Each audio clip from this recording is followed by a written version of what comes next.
Kitabu cha Mathayo kuanzia sura ya kwanza. Hili somo tumekuwa nalo hizi siku zimepita katika mafundisho ya bure ya Biblia.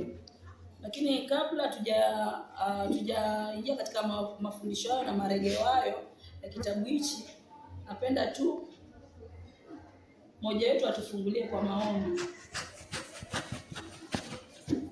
Baba, kwa jina la Yesu Kristo, tunakushukuru kwa ajili ya neema umetupatia siku ya leo Bwana. Uje nasi kupitia neno lako. Tujalie neema ya kufuata amri ya neno lako Bwana ulilolinena, ili tusikukosee Bwana. Na pale ambapo tumeenda kinyume Bwana na amri zako, tusamehe, turehemu kwa damu ya mwanao Yesu Kristo. Tutumie mtumishi wako kama chombo chako Bwana. Anene kutoka kwenye kiti chako cha enzi, na zaidi ya yote Bwana, tunataka kufundishwa na Roho wako Mtakatifu. Au mwalimu atuonye, atukemee na tuelimishe, ili Bwana tuwe na wewe na tuwe na mwana. Kupitia kwa Yesu Kristo tumeomba na kuamini. Amen. Taangalia kitabu cha Mathayo. Kitabu hichi ni kitabu ambacho kiliandikiwa Wayahudi. Na mwandishi wa kitabu hichi alikuwa anaitwa Mathayo, na Mathayo alikuwa mtoza ushuru. Alikuwa yeye mwenyewe ni Myahudi, lakini alikuwa ni mtoza ushuru. Mathayo ameandikwa na serikali ya Kirumi atoze wenzake ushuru. Na kama mnavyojua, watoza ushuru hawakuwa watu wazuri, walikuwa watu wabaya zaidi. Mtoza ushuru alikuwa anafinyilia taifa lake, anafinyilia Wayahudi wenzake ili afaidishe serikali ambayo ni ya taifa la nje. Hiyo ilisababisha watu wengi sana walimchukia Mathayo kwa sababu ya hizo tabia zake, na pia hakuwa mtu muungwana na hakuwa msafi. Hata marafiki zake wengi hawakuwa wasafi, na marafiki zake wengi walikuwa tu ni watu wenye dhambi, watu ambao walikuwa hawafai mbele za Mungu. Lakini leo tukiangalia kitabu cha Mathayo, kimeandikwa na Mathayo mwenyewe kuhusiana na ukoo wa Yesu Kristo. Mungu anamtunuku Mathayo aandike kuhusiana na neno lake, ambayo inaonekana Mungu, yani ni neema kubwa sana kumpa mtu kama Mathayo neema aandike kitabu hichi cha Mathayo. Tunaona kwamba neno la Mungu ni pumzi ya Mungu. Mungu anaruhusu pumzi yake Mathayo aandike kuhusiana na pumzi yake, ili sasa sisi tuje tusome, na hao wengine pia wamekuwa wakisoma, na bado watu wataendelea kusoma. Hili neema kubwa sana ambayo Mungu alimpatia Mathayo, licha ya kuwa alikuwa ni mtu mwenye dhambi na ni mtu ambaye hakufaa wala hakustahili mbele za Mungu. Taanza kuangalia katika kitabu cha Mathayo 9, kuanzia mstari wa 9 kuhusiana na huyu mwandishi wa kitabu hichi cha Mathayo. Mathayo mtakatifu 9 kuanzia mstari wa 9. Ndio. Yesu alipokuwa akienda kutoka huko, akamwona mtu mmoja jina lake Mathayo akiwa ameketi forodhani mahali pa kutoza ushuru. Yesu akamwambia, "Nifuate." Mathayo akaondoka akamfuata. Mstari wa 10. Wakati Yesu alipokuwa ameketi chakulani ndani ya nyumba, watoza ushuru wengi na wenye dhambi wakaja kula pamoja naye na wanafunzi wake. 11.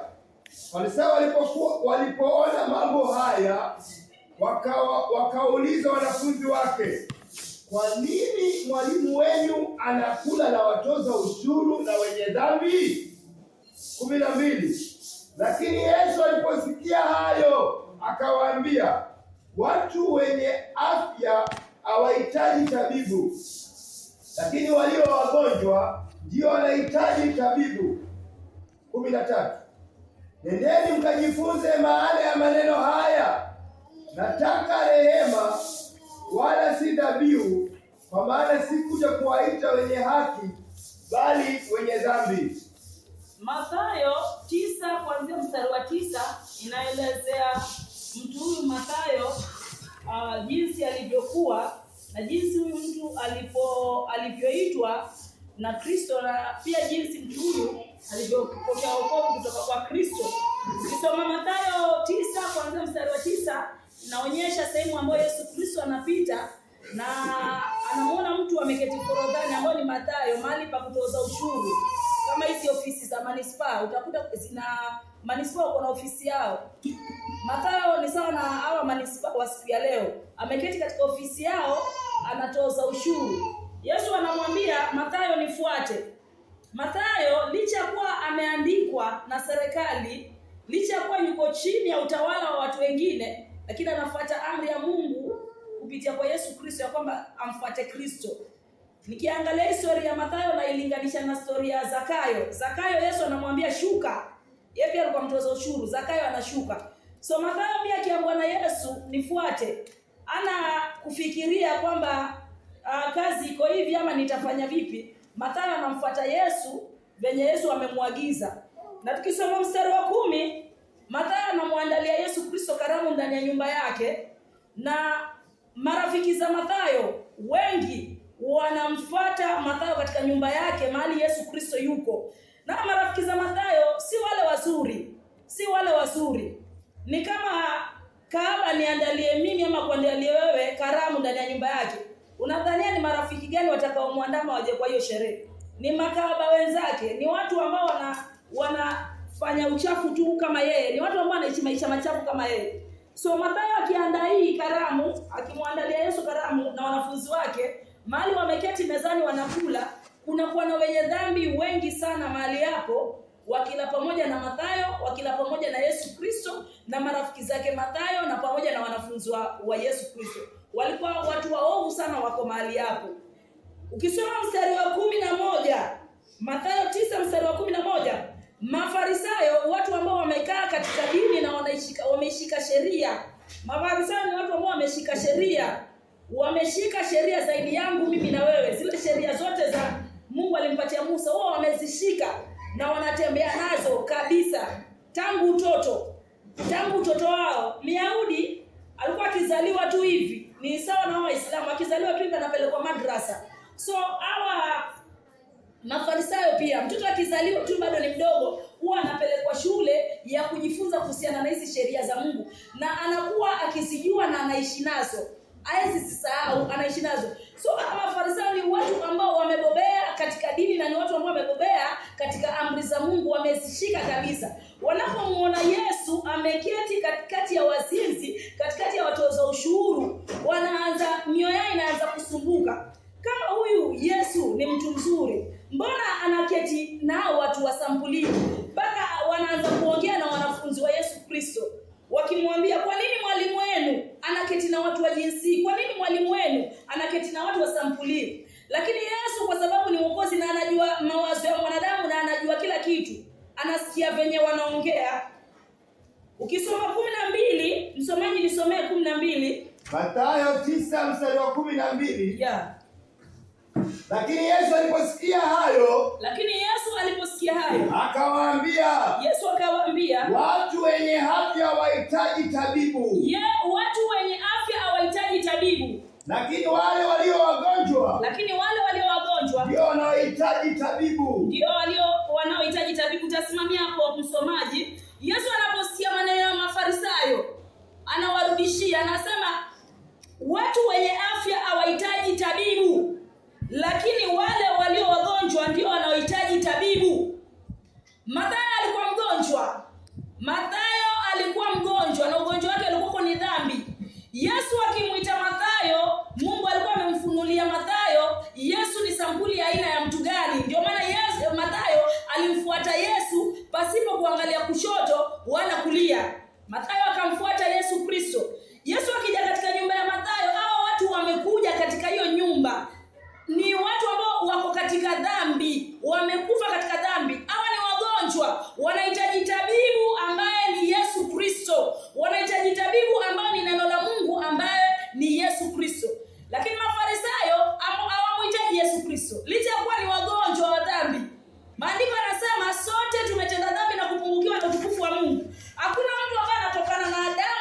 kwanza akizaliwa anakuwa mwadilifu mbele za Mungu, haijawahi kuwa. Watu wote ambao wametokana na Adamu wa kwanza wote wanazaliwa wakiwa katika dhambi.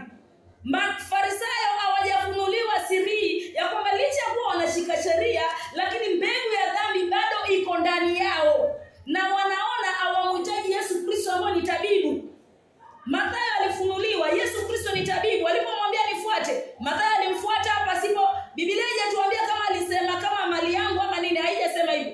Biblia inasema alimfuata. Ina maana Mungu alijifunua kwa Mathayo kuhusiana na Kristo. Wakija ndani ya nyumba, wale watu wanamzunguka Mathayo ambao ni rafiki zake Mathayo, ambao walikuwa wenye dhambi, walikuwa wanamhitaji Yesu Kristo ambaye ni tabibu. Wao walikuwa na dhambi, lakini shida iko kwa Mafarisayo ambao hawajawahi kutambua asili yao. Mungu hawezi akakuokoa, Mungu hawezi akaniokoa kama sitawahi kujua mimi ni mgonjwa. Daktari anaweza kukutibu kama hujui kama wewe ni mgonjwa? Mungu hawezi akakutibu akakuondoa dhambi kama hujawahi kutambua wewe ni mgonjwa. Hakuna siku. Na ndio maana Mungu amepeana damu kupitia Yesu Kristo, lakini anakuambia sharti.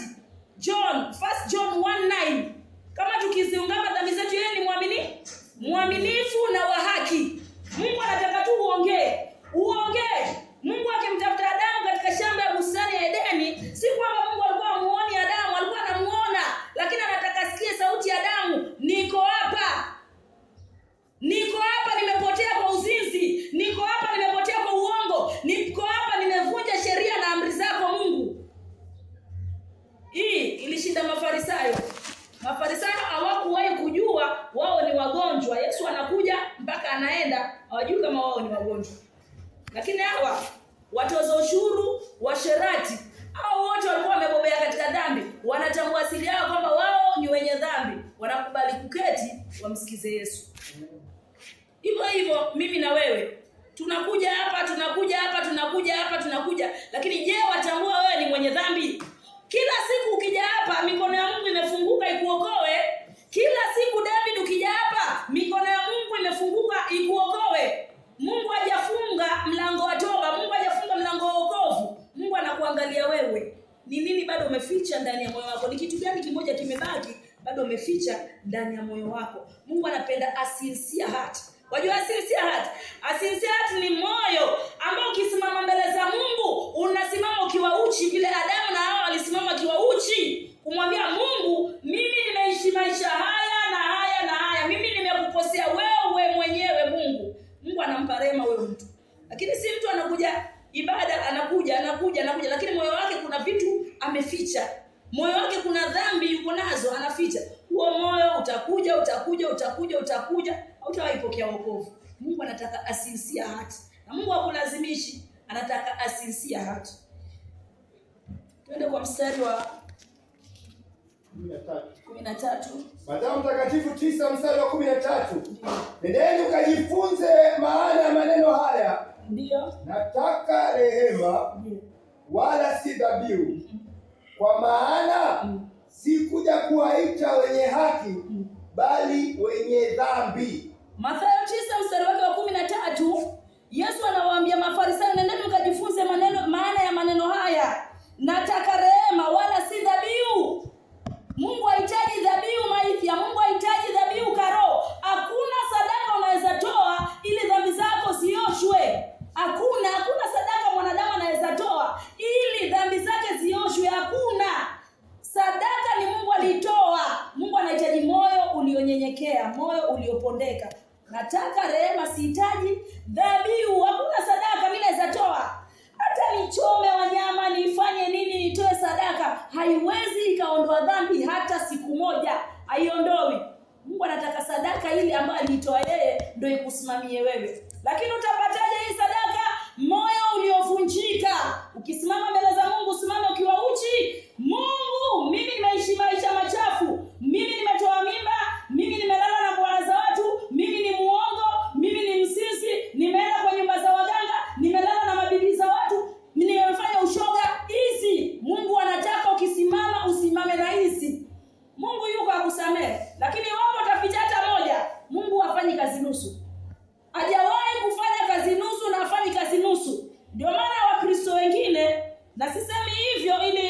akaninukuu vibaya. Alisema mimi nilisamehewa lakini bado niko na dhambi. Yaani ni kama anadunisha kazi ya Kristo. Kristo alifanya kazi lakini alifanya nusu.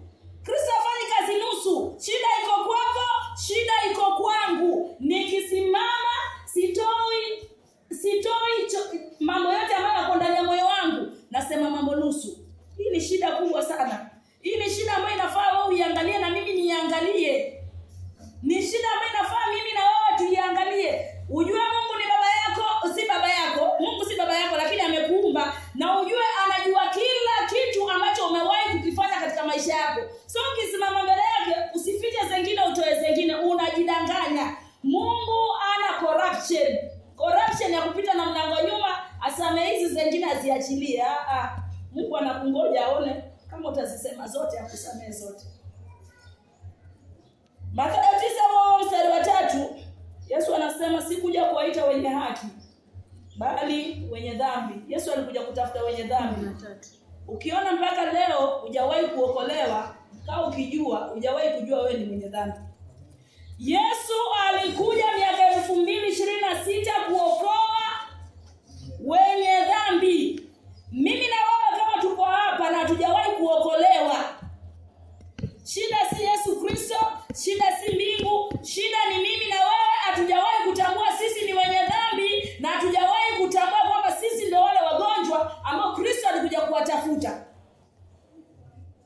Kwa nini Yesu anakuja tena? Anakuja kwa Wayahudi na anarudi hivyo hivyo, anaokoa mataifa mengine. Hawakuwahi kutambua wao ni wenye dhambi, hawakuwahi kutambua asili yao, na hawakuwahi kutambua wao ni wagonjwa, wanamhitaji tabibu ambaye ni Yesu Kristo.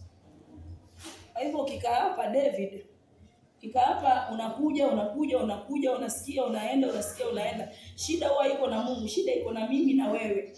Kwanza hatujawahi kutambua asili yetu ya kwamba sisi ni wenye dhambi. Pili, kuna dhambi tumezibania kwa moyo ambazo hatuzitoi nje, na Mungu hawezi kufanya kazi nusu. Unafanya kazi 100%, 100%. Mungu akimuumba Adamu alimuumba katika perfection ya 100%. Akimuokoa Adamu anamuokoa pia 100%, hakuna dhambi anawacha. Kitabu cha Mathayo, tumeona kwamba mwandishi anaitwa Mathayo, alikuwa mtoza ushuru, mtu mwenye dhambi kabisa. Lakini kwa rehema za Mungu anamuokoa kupitia kwa Yesu Kristo, na Mungu anampa neema mpaka Mungu anamuentitle Mathayo kuandika kitabu cha Mathayo kuhusiana na ukoo wa Yesu Kristo na maisha ya Yesu Kristo yote. Ukiona kitabu cha Mathayo kuanzia 1 kikizungumzia ukoo wa Yesu Kristo, ujue huwa kuna ukoo mwingine. Ambao ni ukoo wa Adamu. Acha tuangalie kitabu cha Mathayo 1 mstari wa kwanza. Mathayo 1 mstari wa kwanza. Habari za ukoo wa Yesu Kristo. Habari za ukoo wa Yesu Kristo. Mathayo anapatiwa neema ya kuandika kitabu cha ukoo wa Yesu Kristo. Mathayo anapatiwa neema aandike kuhusiana na historia ya Yesu Kristo. Kuna ukoo wa Yesu Kristo na pia vile vile kuna ukoo wa Adamu. Inategemea, Mungu anataka uchunguze moyo wako, umesimama kwa ukoo gani? Halo, Mama Karo. Mungu anataka uchunguze moyo wako, umesimama kwa ukoo gani? Kuna ukoo wa Adamu ambao tutasoma katika Genesis chapter 5 verse 1. Kuna ukoo wa Adamu ambao ni baba yetu wa kwanza, kwa Genesis chapter 5 verse 1. Mungu anataka uchunguze uko kwa ukoo wa Yesu Kristo ama uko kwa ukoo wa Adamu wa kwanza, baba yetu aliyetukuka. Hakuna mtu yeyote ambaye anatoka kwa Adamu wa kwanza ambaye urithi ufalme wa Mungu. Hakuna. Wale watakao urithi ufalme wa Mungu ni wale ambao wako katika ukoo wa Yesu Kristo. Mathayo 5 mstari wa kwanza. Mwanzo 5 mstari wa kwanza. Mwanzo 5 mstari wa kwanza. Mwanzo 5 mstari wa kwanza. Hii ni orodha iliyoandikwa kwa vizazi vya Adamu. Hii ni orodha ambayo iliandikwa kwa vizazi vya Adamu. Hii ni orodha iliandikwa ya vizazi vya Adamu. Wakati Mungu alimuumba Adamu, alimfanya kwa sura ya Mungu. alimuumba mwanamume na mwanamke akawabariki.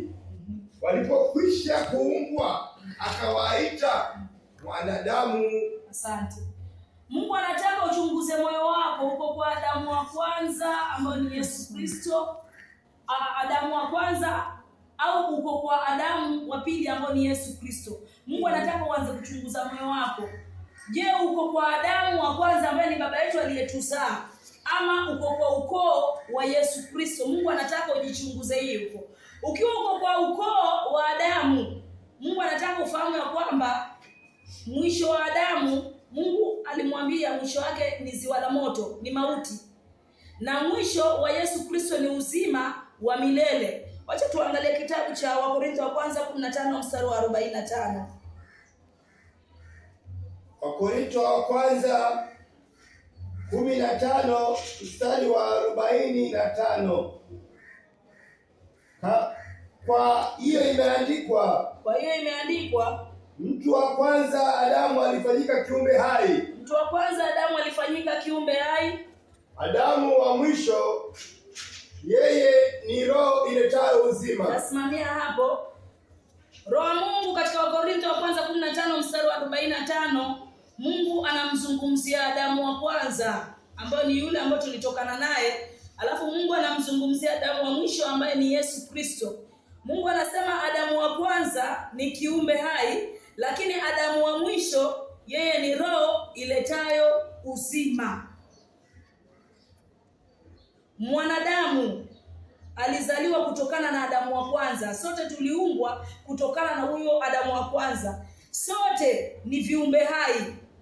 Na baba yetu Adamu alipotenda dhambi. Wacha tuangalie kitabu cha Genesis 2:7. Mwanzo 2 mstari wa 7.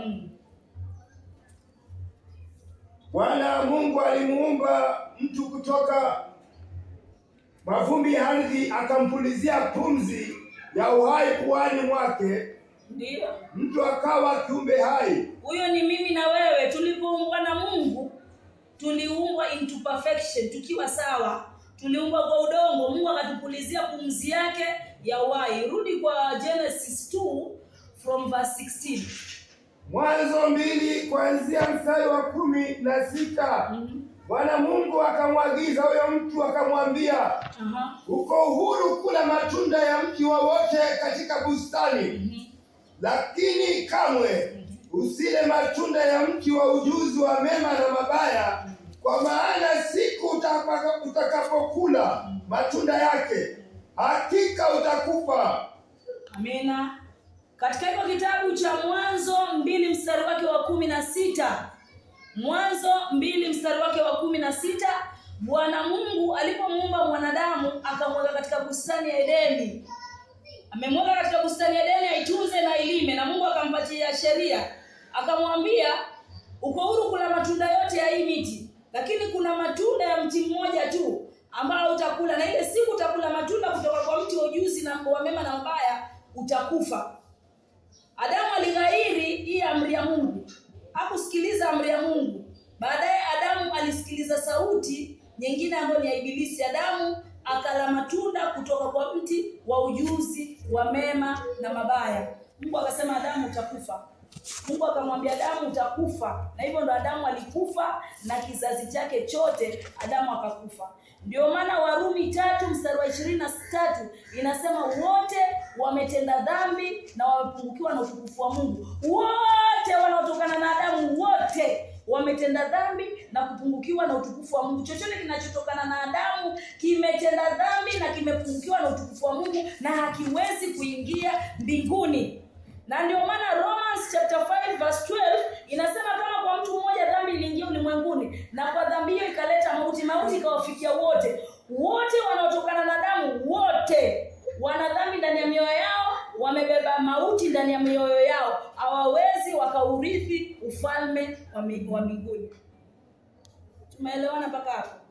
Yoyote ametokana na Adamu hawezi akaurithi ufalme wa mbinguni. Kwa nini? Kwa sababu yeye ni mwili na hawezi akarithi ufalme wa mbinguni. Tuangalie kitabu cha John 3:6.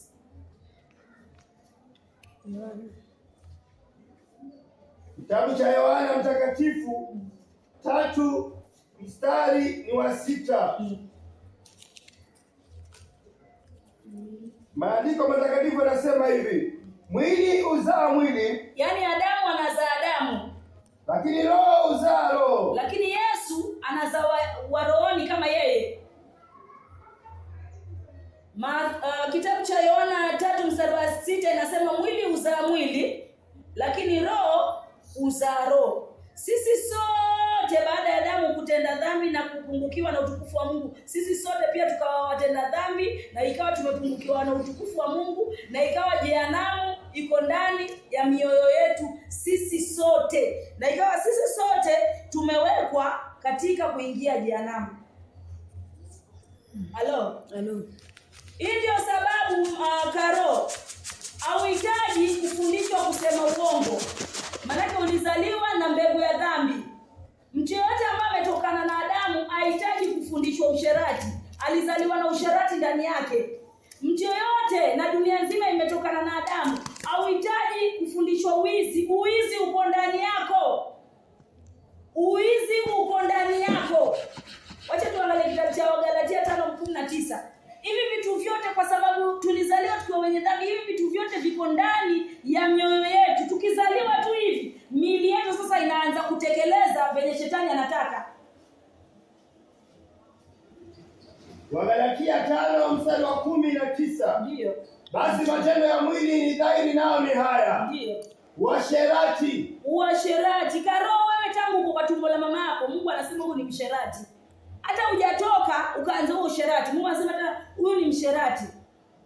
Huyu ni msherati, maana yake Mungu sio baba yako. Mungu sio bwana wako. Wewe umezaliwa na mbegu ya dhambi, bwana wako ni ibilisi na baba yako ni ibilisi. Uchafu, umezaliwa tu katika uchafu. Ufisadi, umezaliwa tu na ufisadi. Kuabudu sanamu. Umezaliwa tu kuabudu sanamu, miungu. Uchawi iko tu automatically ndani yako. Wewe ufundishwi. Mimi nikifikiria vizuri, baba yangu na mama yangu hawakunifundisha jinsi mwanamke na mwanamume wanaweza kaa. Lakini ilikuja tu automatically ndani ya moyo wangu. Huyu mtoto wangu mimi sijai kumfundisha venye anaweza keti na msichana. Lakini najua automatically iko ndani ya moyo wake kwa sababu ya mbegu ya dhambi ambayo iliingia. Mimi simfundishi. Ubaya huko tu. Unangoja tu viungo vya. Ndio maana unakuta mtoto mdogo anaiba sukari. Unamwambia umeiba sukari? Nani mdogo? Hajafundishwa kusema uongo, lakini ile mbegu iko ndani yake ya dhambi. Mtoto mdogo unamwona unamuomba peremende. Nipe peremende. Nani wewe umempa? Hataki. Uchoyo uko ndani yake, hajafundishwa. Mbegu iko ndani yake inafanya kazi. Mbegu iko ndani yake inafanya kazi. Mimi sidhani kama ushawahi keti na mtoto wako umfundishe matusi. Ushawahi? Umfundishi. Lakini ukisikia matusi anatukana na huko, utashangaa amefundishwa katika shule gani. Ile mbegu iko ndani yake. Nimeshangaa siku moja nimebeba mtoto wa dadangu mdogo kabisa, mdogo. Alikuwa mdogo, sijui anatoshana na huyu. Hata huyu nafikiri ni mkubwa. Nampa uji ameshiba, lakini hataki. Nampa uji. Sasa nikimpa ile kijiko hataki, najifanya amelala. Alafu nikiwa bado naangalia macho yake, anaanza kufungua ili akiniangalia. Na ni mtoto mdogo, wewe hata sijui mkubwa. Nikasema hii mbegu iko ndani ya dhambi. Mtoto ni mdogo na tayari ana ujanja ndani yake. Mungu alisema wewe ni mwovu tangu tumboni. Zaburi 58 mstari wa 3. Mungu asema wewe ni muongo tangu tumboni. Ni ukweli. Mimi na wewe ni waongo tangu tumboni. Tangu tumboni ni waongo. Kuwa na mimba, shika hivi. Akicheza hapo, mtoto anakimbia, anacheza huko. Hajatoka nje lakini ana ujanja ndani ya tumbo. Kwa sababu ya nini? Mbegu. Na Mungu anasema hao wote ni mwili na hawataurithi ufalme wa Mungu. Uadui. Mungu tulizaliwa tukiwa na uadui mbele yetu. Shida si tumezaliwa tukiwa na uadui. Shida ni ukikaa katika uadui na uridhike katika uadui na usitafute suluhisho la uadui. Hiyo ndio shida kubwa. Shida si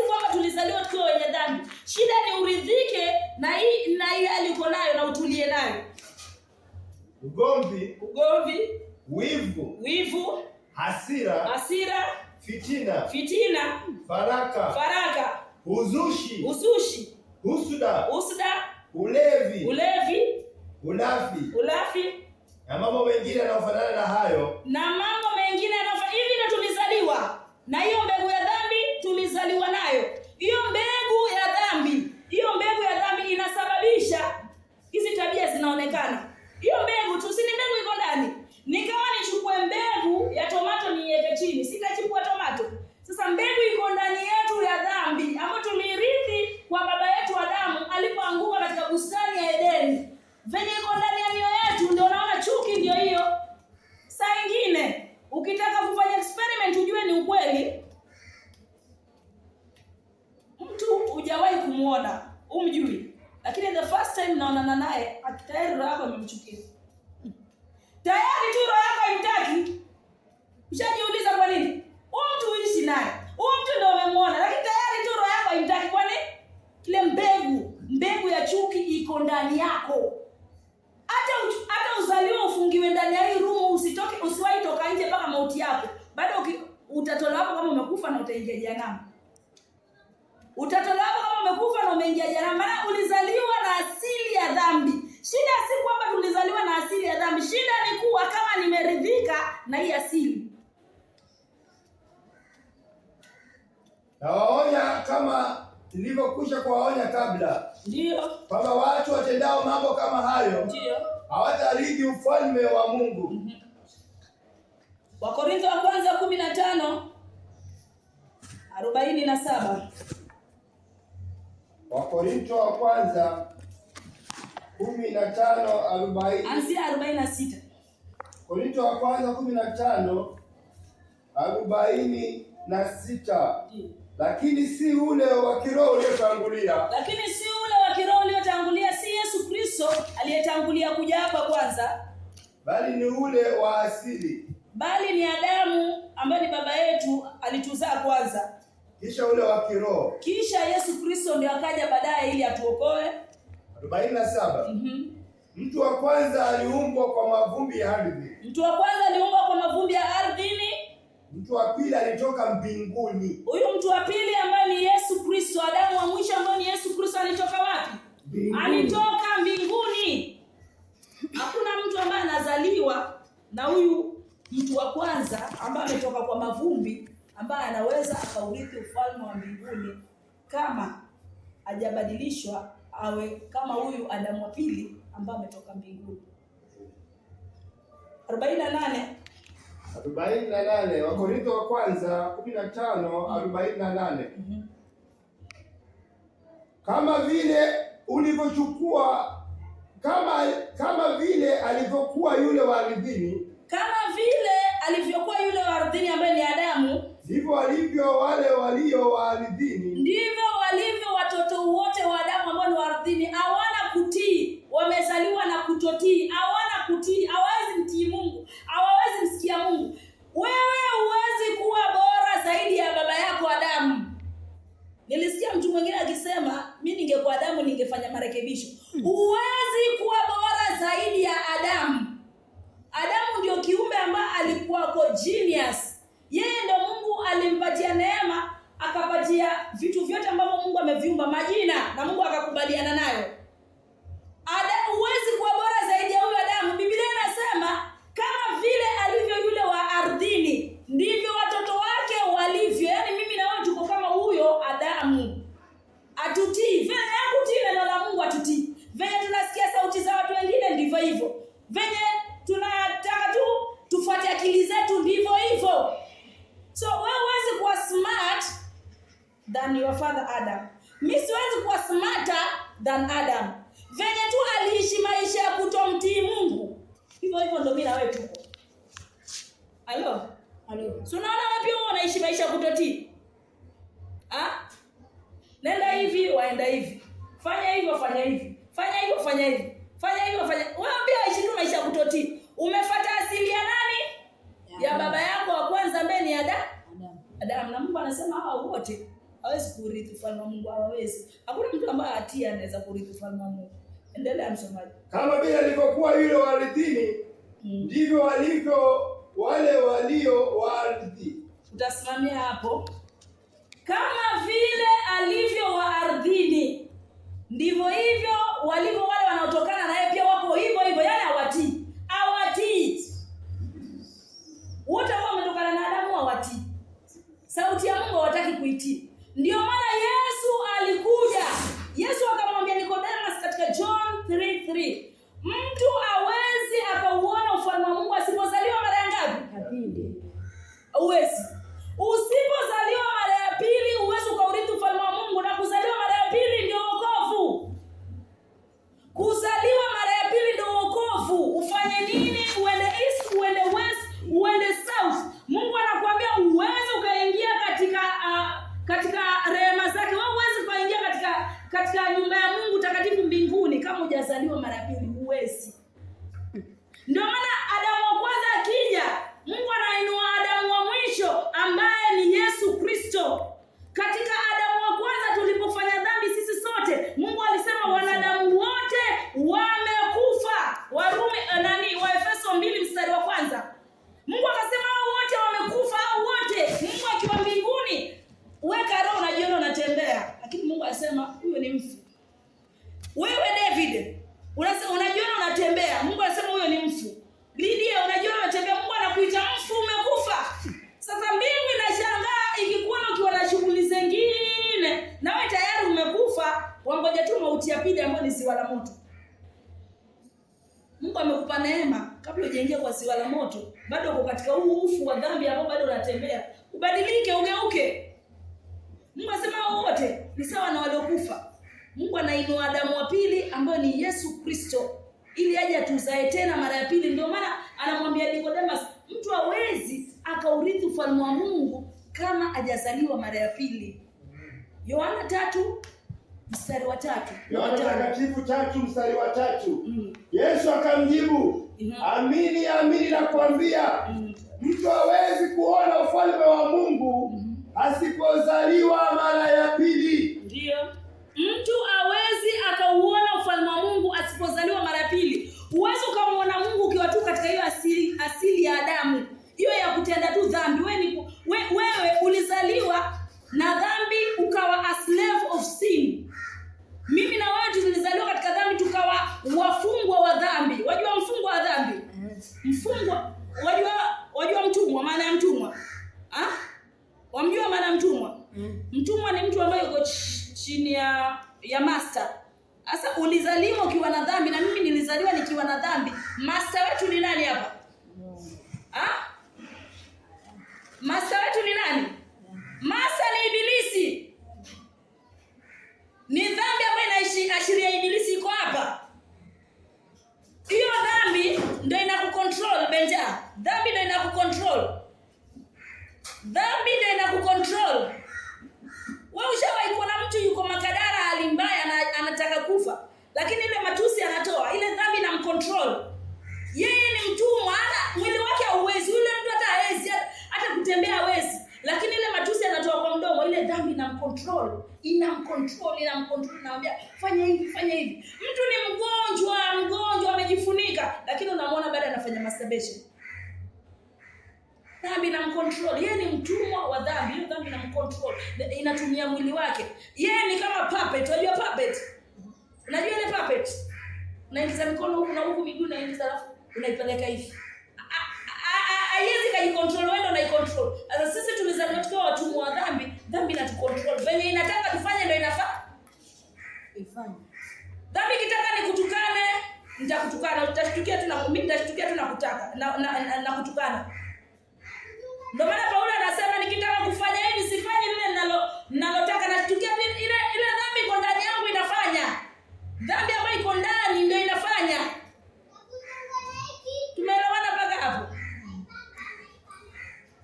Ulikuwa unasoma andiko gani ndugu? John 3:5. Yohana Takatifu 3:5.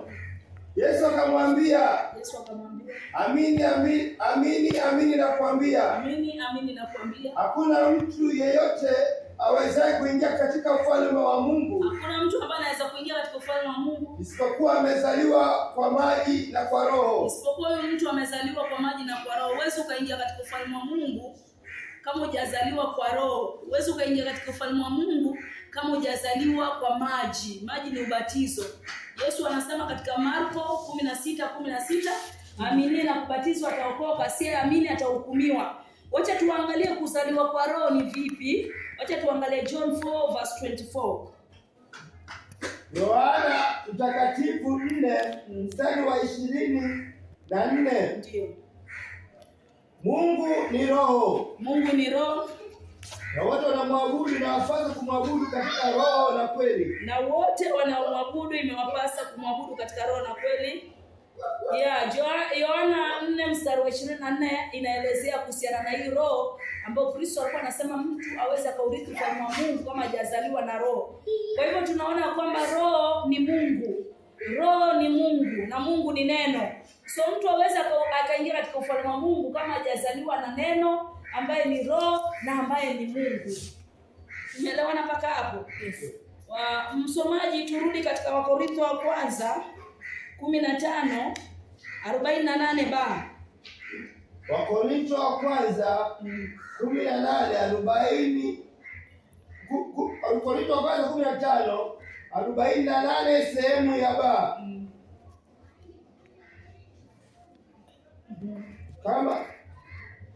Kama vile alivyo mtu yule aliyetoka mbinguni, ndivyo walivyo wale walio wa mbinguni. Ndivyo walio wale wa mbinguni. Baada ya kuzaliwa mara ya pili, ambayo ni kupitia kwa Roho wa Mungu, ambayo ni kupitia kwa neno, ambayo ni kupitia kwa Yesu Kristo, tunachukua mfano wa Yesu Kristo ambayo ni Adamu wa mwisho ambaye ametoka mbinguni. Katika hii asili ndio mwanadamu anaweza akaingia mbinguni.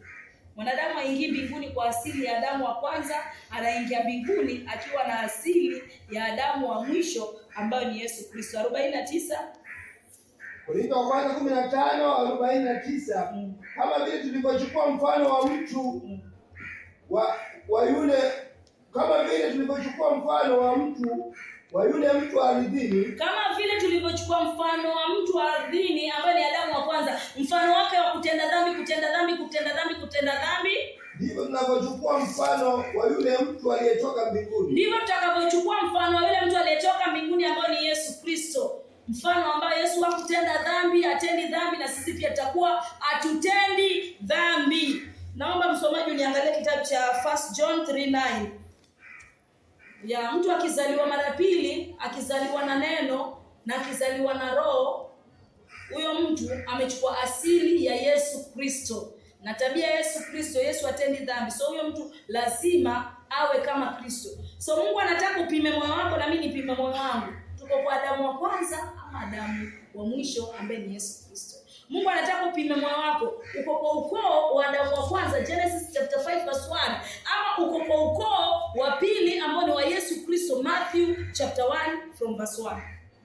Waraka wa kwanza wa Yohana 3:9. Ndio. Yeyote aliyezaliwa na Mungu, hatendi dhambi. Tarudia tena. Waraka wa kwanza wa Yohana 3:9. Yeyote aliyezaliwa na Mungu, hatendi dhambi. Mungu anakuambia hivyo. Mungu anataka uchunguze moyo wako. Wewe ambao unasema mimi niko sawa, mimi nimezaliwa mara ya pili. Mimi niko sawa na mimi nimezaliwa mara ya pili. Kipimo cha sawa huwa ni neno la Mungu. Halo. Kusema nimeokoka sio kipimo. Kipimo cha sawa ni neno la Mungu.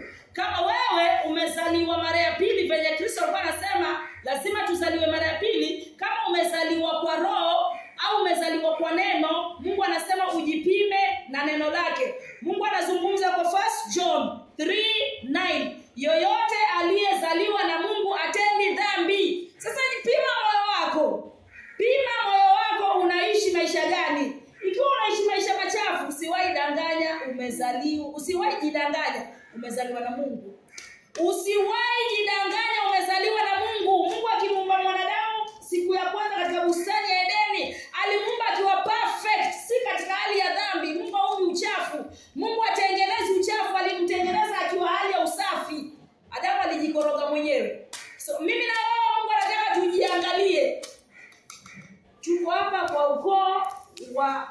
Adamu wa kwanza ama tuko kwa Adamu wa pili ambaye ni Yesu Kristo. Mungu anataka uchunguze moyo wako. Neno la Mungu ndio kipimo tosha na kipimo sawa kwa moyo wa mtu yote. Mungu anasema kwa 1 John 3:9, yeyote aliyezaliwa na Mungu afanye nini? Na kama mimi natenda, nimezaliwa na Adamu wa kwanza. Adamu wa kwanza. Mungu akubariki, asante sana. Nimetokana na Adamu wa kwanza na mimi ni wa nani? Wa Ibilisi. Sawa sawa. Acha tuangalie kitabu cha 1 Peter 1:3. Waraka wa kwanza wa Petro. Waraka wa kwanza Petro 1:3. Ahimidiwe Mungu Baba wa Bwana wetu Yesu Kristo. Kwa rehema zake kuu ametuzaa sisi mara ya pili katika tumaini lenye uzima kwa kufufuka kwa Yesu Kristo kutoka kwa wafu. Asante. Ahimidiwe Mungu. Waraka wa kwanza wa Petro 1:3. Ahimidiwe Mungu Baba wa Bwana wetu Yesu Kristo. Mungu pia anazaa kwa rehema zake kuu ametuzaa sisi mara ya pili. Mungu anazaa. Matthew chapter 1 from verse 1 Mungu anazaa, na pia Genesis chapter 5 from verse 1 Adamu anazaa. Ahimidiwe Mungu Baba wa Bwana wetu Yesu Kristo, kwa rehema zake kuu ametuzaa sisi mara ya pili katika tumaini lenye uzima kupitia kwa kufufuka kwa Yesu Kristo kutoka kwa wafu. Yesu Kristo alifufuka kutoka kwa wafu ili mimi na wewe tuzaliwe mara ya ngapi? Ya pili. Tuzaliwe mara ya ngapi? Ya pili. Tunaamini hiyo? Karo, tunaamini hivyo? Alizaliwa mara ya pili ili tu. Asante. Hiyo huwa sana inaingia kwa akili lakini haingii kwa moyo. Kipimo cha sawa ni neno la Mungu. 1 John 3:9 Mungu anasema yeyote aliyezaliwa na Mungu atendi dhambi. Mimi nikijua niko kwa dhambi inamaanisha Mungu hajanizaa wala mimi sijazaliwa na Mungu. Sawa sawa. Mungu atusaidie sana isiwe kwa akili zetu lakini ingie ndani ya moyo wetu na ifanyike kuwa imani. Turudi katika ukoo wa Adamu wa kwanza na ukoo wa Adamu wa pili. Tutaka tuone tofauti za ukoo wa Adamu wa kwanza na tofauti za ukoo wa Adamu wa pili ambao ni Yesu Kristo. Turudi kwa Genesis chapter 5 verse 1. Mwanzo 5 mstari wa kwanza. Mwanzo 5 mstari wa kwanza. Hii ni orodha iliandikwa kwa vizazi vya Adamu. Hii ni orodha iliyoandikwa ya vizazi vya Adamu. Wakati Mungu alimuumba Adamu, alimfanya kwa sura ya Mungu. Ruka mstari wa 5. Mstari wa 5, Mwanzo 5:5. Adamu aliishi jumla ya miaka 930 ndipo akafa. Hii inaonyesha Adamu ambaye ni baba yetu wa kwanza, kabla hajakula tunda Mungu alimwambia ukila utafanya nini? Utafa. Na Mungu hakuzungumzia kufa huku kwa watu ambao wanaenda kuzikwa makaburini peke yake, alizungumzia mauti ya pili ambayo ni ziwa la moto. Lakini tukiangalia katika kimwili, Adamu hata ingekuwa Adamu anaishi mpaka sasa hivi, lakini neno la Mungu kwamba utakufa bado lingetimia. Adamu anaishi miaka 930. Mwisho wake anafanya nini? Hata angeishi kama mpaka sasa angekuwa bado yaishi, lakini neno la Mungu linabaki pale pale, utafanya nini? Utakufa. Neno la Mungu aliwezi kwenda njia venye Mungu hataki iliende hivyo. Neno la Mungu anasema nafuatilia neno langu mpaka nilitimize, na nilifuatilia mpaka nilitimize. Mungu anamwambia Adamu utakufa. Kwa hivyo Adamu hata aishi miaka 2026. Lakini Mungu anasema Adamu utafanya nini? Siku hiyo ikifika Adamu anafanya nini? Adamu anakufa. Wacha tusongee mstari wa 8. Sethi aliishi jumla ya miaka 912. Sethi akaishi jumla ya miaka 912 ndipo akafa. Neno la Mungu linatimia. Hata Sethi aishi miaka ngapi? Atafanya nini? Atafa. Venye Mungu alisema. Mstari wa 11. Enoshi aliishi jumla ya miaka 905 ndipo akafa. 905 hata aishi miaka 1000. Atafanya nini? Atafa. 14. Kenani aliishi jumla ya miaka 910 ndipo akafa. 910 akafa. 17. Mahalaleli aliishi jumla ya miaka 895 ndipo akafa. Unaona venye huko ukiendelea kusoma tu utaona nani akamzaa nani alafu akafa, nani akamzaa nani alafu akafa. Neno la Mungu linatimia, Adamu utakufa, na Adamu hafi peke yake, na vizazi vyake vyote ni wakae. Hata akikaa miaka mingapi lazima atakufa. Yani inamaanisha waliwekewa age limit. Hata akae miaka mingapi ajue tu atakufa. Wacha turudi kwa Matthew 1:1.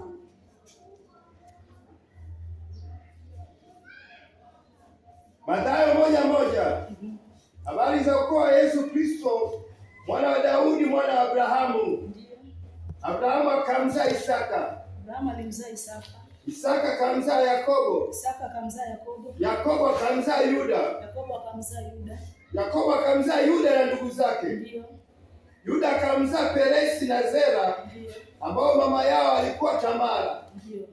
Peresi akamzaa Hesroni. Ndio. Hesroni akamzaa Aramu. Utasimamia hapo. Ukiendelea tu kusoma polepole mwenyewe utaona huko wa Yesu Kristo. Matthew from chapter 1 verse 1 mpaka nafikiri 16 hapo.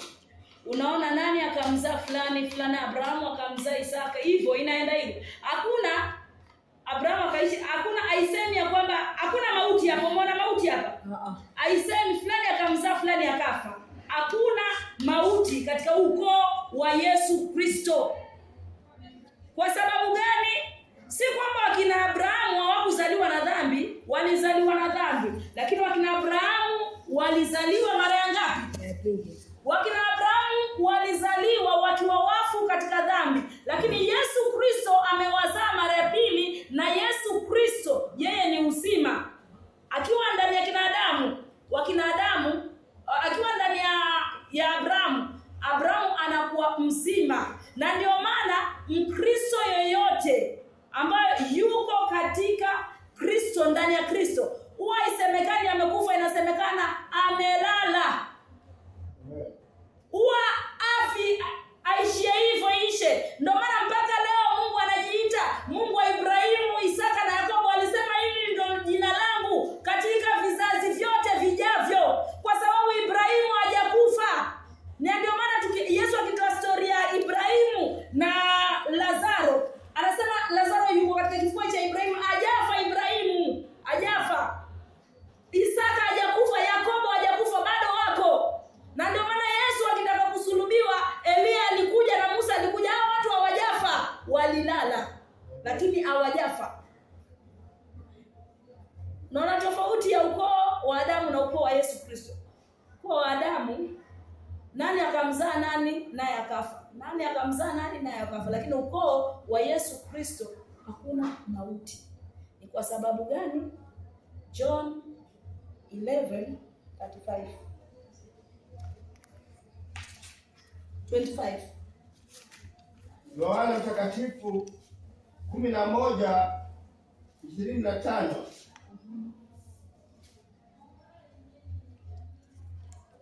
Yesu akamwambia, mimi ndiyo huo ufufuo na uzima. Yesu akamwambia, mimi ndiyo huo ufufuo na uzima.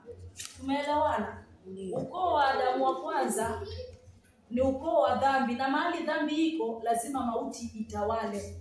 Ndio maana Warumi 5:12 inasema kama kwa mtu mmoja dhambi iliingia ulimwenguni. Hii dhambi haikuingia katika moyo wako peke yake Maike. Hii dhambi iliambatana na mke wake ambaye ni mauti. Wanaambatana wakiwa hivi. Dhambi na mauti, dhambi na mauti. Sasa huu ukoo wote wa Adamu ni dhambi na mauti, dhambi na mauti. Lakini katika ukoo wa Yesu Kristo niyo dhambi inaondolewa, alafu mwanadamu anapewa uzima. Dhambi inaondolewa, mwanadamu anapewa uzima. Dhambi inaondolewa, mwanadamu anapewa uzima. Ndio maana katika ukoo wa Yesu Kristo hakuna mtu ambaye inasemekana fulani alimzaa fulani naye akafa. Tumeelewana mpaka hapo? Ndio. Acha tuangalie 1 John 5:11. Waraka wa kwanza wa Yohana 5:11.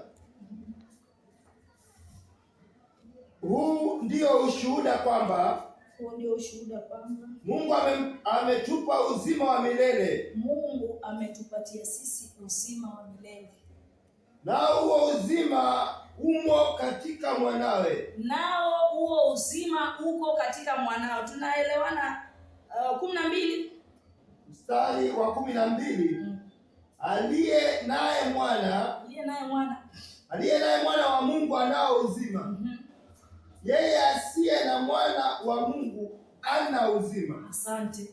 Watu wote wanaotokana na Adamu wa kwanza hawana Yesu Kristo, wamezaliwa wakiwa katika dhambi, wao ni wafu katika dhambi. Mungu anasema hawa ni wafu, hawana uzima ndani yao. Na ndio maana Mungu anazungumza katika John 3:16, for God so loved the world that he gave his only begotten son, ili mtu yeyote atakayemwamini Yesu Kristo afanye nini? Awe na uzima wa milele. Dunia nzima iko katika giza, dunia nzima iko katika mauti, dunia nzima iko katika ufu. Mungu anamleta Yesu Kristo ili mimi na wewe tukimwangalia huyu Yesu Kristo na kumwamini tupate ule uzima uingie ndani yetu. Huu uzima ndio unatuingiza katika paradiso ya Mungu. Kuingia katika paradiso ya Mungu ndio uzima. Mungu alipenda ulimwengu. Mungu alipenda maiti ya Karo. Mungu alipenda ndugu Morris, Sam na kila mtu yuko hapa ndani. Akamleta Yesu Kristo. Tulikuwa sote tumekufa ili tumwamini huyu Yesu Kristo. Ile giza, mauti ilikuwa ndani yetu, Yesu aiondoe tupate uzima wa milele. Na ndio maana John tulikuwa tunaangalia iko kitabu leo. John 1:29 inasema mwana-kondoo wa Mungu aichukue dhambi ya nini? Ya ulimwengu. Achukue dhambi pekee yake. Dhambi huwa inaambatana na mke wake ambaye ni mauti. Akiondoa ile dhambi anaondoa na mauti. Yesu akiondoa dhambi yako, Karo akienda na msalabani, aende na dhambi yako peke yake. Anaenda na jehanamu yako pia. Ilikuwa wewe uende jehanamu, anaenda na msalabani. Amen. Tatizo ni hapa kwa kuamini. Tatizo liko katika kuamini. Mwanadamu ataamini vipi? Imani huja kwa kusikia. Imani huja kwa kusikia. Penda kusikia neno la Mungu. Penda kusikia neno la Mungu. Hivyo ndio imani inazaliwa. Imani inazaliwa kwa kusikia neno la Mungu. Mungu ameweka mikono ndio kuokoa. Lakini akikuangalia wewe uko katika simu na uko katika shughuli zingine, atakuokoa? Mungu amefungua mikono akuokoe, lakini huwezi kupata imani kama uko kwa shughuli zingine. Imani inakuja kwa kusikia neno la Mungu na kulisikia. Kusikia tu, kusikia kila wakati unasikia, kila wakati unasikia, kila wakati unasikia. Unasikia tu kila wakati unasikia, imani itajengeka na Mungu anakupa imani na anakufunulia Yesu Kristo na unapata wokovu. Halo, imani inakuja kwa kusikia. Wacha tumeona ya kwamba katika huyu Adamu wa kwanza maisha yetu yalikuwa limited, miaka yetu ilikuwa limited. Hata niishi miaka 1500, mwisho wa siku nitaenda wapi? Jehanamu. Lakini katika ukoo wa Yesu Kristo hakuna kufa. Hao watu wanaendelea.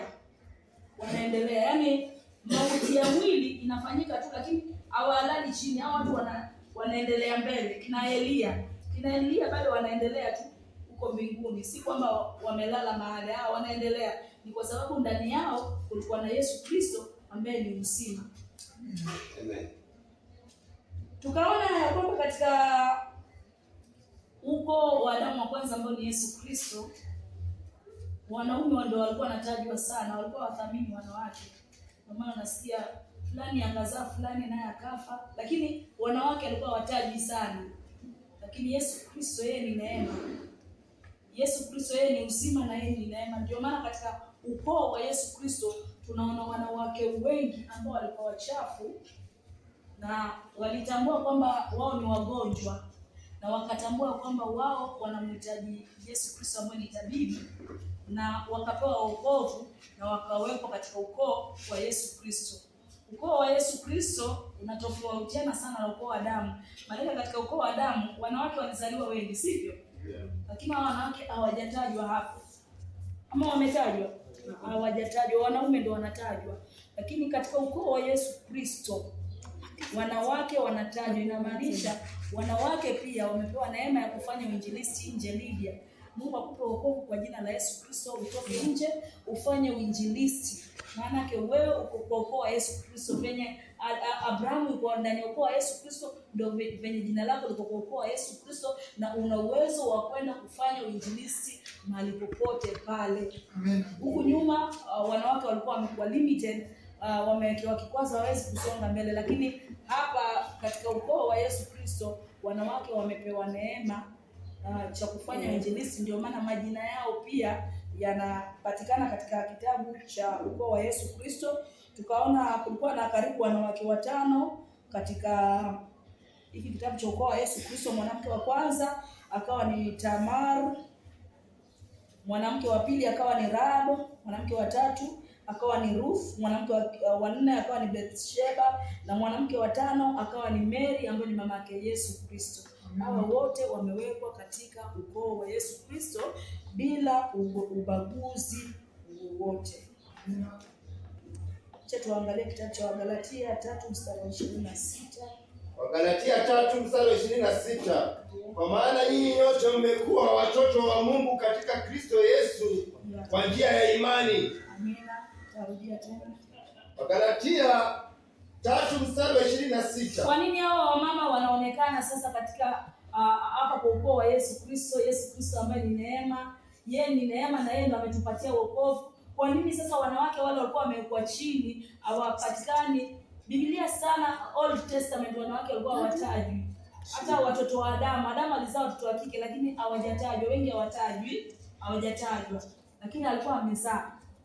Lakini hapa katika ukoo wa Yesu Kristo wanawake wamepewa neema na wakatajwa. Tuangalie kwa kitabu Galatia 3:26. Kwa maana nyinyi nyote mmekuwa watoto wa Mungu katika Kristo Yesu kwa njia ya imani. Asante. Kwa maana sisi sote tumekuwa watoto wa Kristo Yesu kwa njia ya imani. Amina. So wanawake wote na wanaume, provided mwanamke amemwamini Yesu Kristo na amejua Yesu Kristo ndiye Bwana na ameokolewa biblically, yeye pia ni mtoto wa Yesu Kristo na yeye pia amezaliwa na Mungu kupitia kwa Yesu Kristo, na yeye pia anawekwa kwa ukoo wa Yesu Kristo. Acha tuangalie kitabu 1 John 5:1.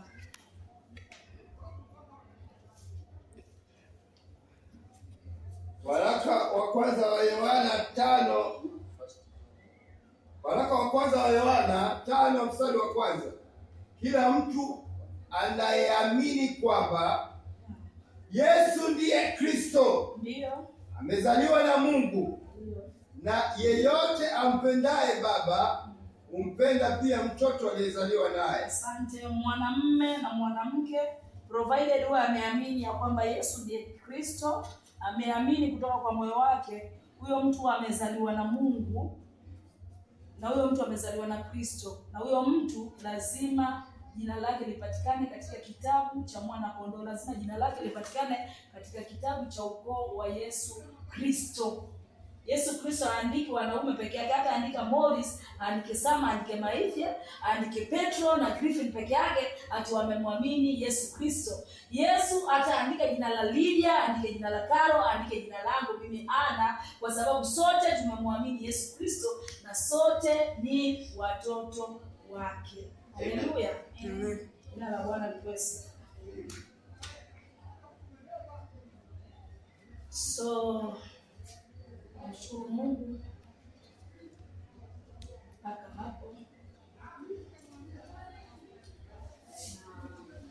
na imani na matumaini ya kwamba umepata jambo. Mungu ameweka jambo ndani ya mioyo yenu, kitu ambacho nitarudia na niwaambie tena.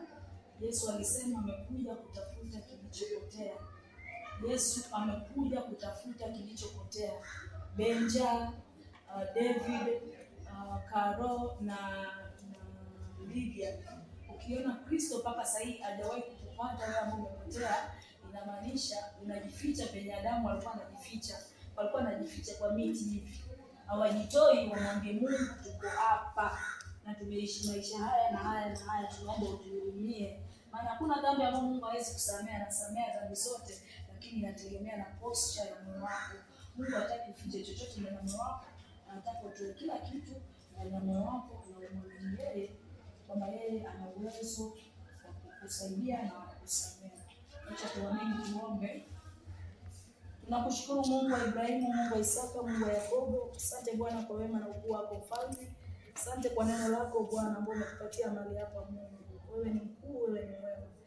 Kristo ukasema katika neno lako, ukuja kwa wenye afya, ulikuja kwa wagonjwa. Na ukasema ulikuja kutafuta kilichopotea, mfalme wa amani. Tafadhali Mungu mwenye uwezo na mamlaka, miongoni mwetu kuna watu wamepotea na miongoni mwetu kuna watu ambao ni wagonjwa. Tunakuomba Bwana kwa imani moja, Bwana mfalme wa amani, kwanza jioni ya leo ukapate kilichopotea ambacho kiko ndani yetu, kiko miongoni mwetu hapa Mfalme. Tafadhali Mungu mwingi wa rehema, ukatusaidie na ukatuhurumie na ukaturehemu. Kristo, damu yako ilimwagika ili kwa ajili ya ulimwengu mzima upate kuokolewa, mfalme wa amani.